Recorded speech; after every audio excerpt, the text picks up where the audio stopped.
নৃশংস হত্যা হতে পারে, এ মানব সভ্যতার একেবারে জঘন্যতার মতো।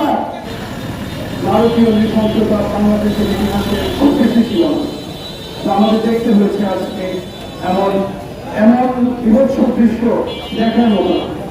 আমরা বরগুনা প্রেস ক্লাবের পক্ষ থেকে তীব্র নিন্দা জানাই এবং দৃষ্টান্তমূলক শাস্তি দাবি করছি। যারা সোহাগের যে করুণ পরিণতি আপনারা নিশ্চয়ই সোশ্যাল মিডিয়া দেখেছেন, আর বিশেষ করে সোহাগ ছেলেটির বাড়ি আমার এলাকায় বান্দোলাসিয়া গ্রামে। তার যে দুইটি বুলবুলি বাচ্চা আছে তাদের আত্মরা আমরা বর্তমান সরকারের কাছে এই হত্যাকাণ্ডের তীব্র নিন্দা এবং প্রতিবাদ জানাই এবং অনতিবিলম্বে এই হত্যাকারীদের গ্রেপ্তার করে আইনের মুখোমুখি করে দৃষ্টান্তমূলক শাস্তি প্রদান করা হবে এই আশাবাদ ব্যক্ত করি।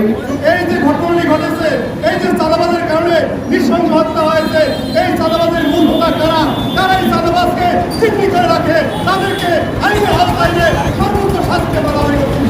আমরা ২৪শে গণঅভ্যুত্থানের মাধ্যমে আমাদের কত ভাইকে হারানোর পরে একজন স্বৈরাচার সরকারকে পতন ঘটানোর পরে আমরা আমাদের নতুন বাংলাদেশে এমন নৃশংসজনক ঘটনা দেখতে পারবো, এটা কখনো আমরা কল্পনা করিনি। আমাদের বরগুনার সন্তান সৎ ভাইয়ের উপর যেভাবে অত্যাচার করা হয়েছে, মনে হয় না কোনো মানুষ কোনো কুকুরের উপরে এমন কোনো অত্যাচার চালায়। বাংলাদেশের ইতিহাসে এমন পরিচাষিক নির্যাতন করা মানুষ দেখেনি। আমরা দেখেছি পাথর মেরে হত্যা করা হয়েছে, হত্যার পরে লাশের উপরে করা হয়েছে। আর সকালে সোহাগের বাসায় গিয়েছিলাম, দেখেছি কি নির্মম পরিস্থিতি। সোহাগের মাথা গোটার ঠাঁই নাই, সোহাগের বাসায় নিজস্ব ঘর নেই।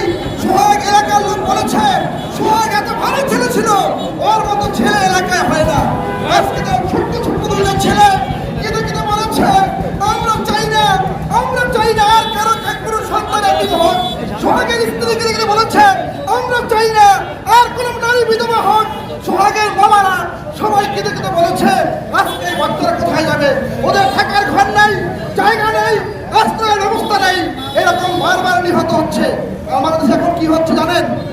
নেতারা লোক পাঠায় চাঁদা ওঠানোর জন্য, চাঁদা আনতে পারলে পুরস্কার, চাঁদা ধরা পড়লে তখন বহিষ্কার, আর যদি ভাইরাল হয় তখন বিচার হয়, এছাড়া কিন্তু বিচার হয় না। আমরা চাই এর আগে যত হত্যাকাণ্ড হয়েছে কোনো খোঁজ খবর নাই বিচারের, এই বিচার 1 মাসের মধ্যে হতে হবে, 2-1 দিনের মধ্যে খুনিদের গ্রেপ্তার করতে হবে। যদি গ্রেপ্তার না করা হয়, বিচার না করা হয়, এই দল সহ যারা এই কাজ করেছে সকলকে বাংলার জনগণ বর্জন করবে ইনশাআল্লাহ।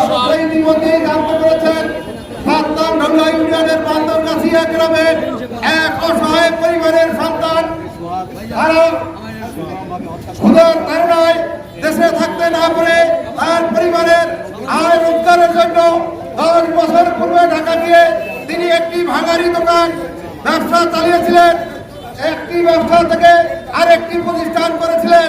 সেখানে চাঁদাবাজরা তাকে এই গত পরশুদিন তার সেই ব্যবসা প্রতিষ্ঠানের টাকার ভাগ চেয়েছে। ব্যবসা প্রতিষ্ঠান থেকে তাকে লক্ষ লক্ষ টাকা দিতে হবে। এমন চাঁদাবাজরা কোন দলের হতে পারে না। আমি মনে করি এই চাঁদাবাজ অবশ্যই চিহ্নিত চাঁদাবাজ। যেভাবে এই সোহাগকে তার ব্যবসা প্রতিষ্ঠান থেকে জগন্নাথ বিশ্ববিদ্যালয়ের মতো জায়গায় নিয়ে গিয়ে নির্মম নিথর দেহের উপরে যেভাবে পাথর নিক্ষেপ করেছে, এটি কোন সভ্য সমাজ, এটি কোন মানুষ দেখতে পারে না। আপনারা আমার মনে হয় কালকে যদি এই ভিডিও দেখে থাকেন তাহলে আপনারা অবশ্যই কেঁদেছেন, আপনাদের হৃদয় রক্ত কারণ হয়েছে।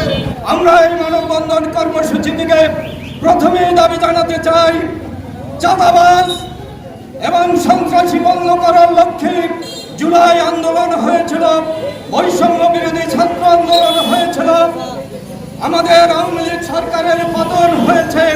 তারপরেও কেন চাঁদাবাজি বন্ধ হচ্ছে না, সন্ত্রাসী বন্ধ হচ্ছে না, নৃশংসতা বন্ধ হচ্ছে না?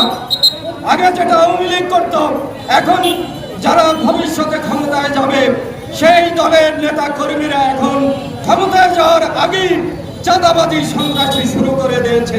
এর লাগাম টেনে ধরতে হবে। যদিও এই সমাবেশ থেকে আমি বিএনপি নেতৃবৃন্দকে ধন্যবাদ জানাতে চাই, যারা এই ঘটনা ঘটিয়েছে ইতিমধ্যে তাদেরকে দল থেকে বহিষ্কার করা হয়েছে।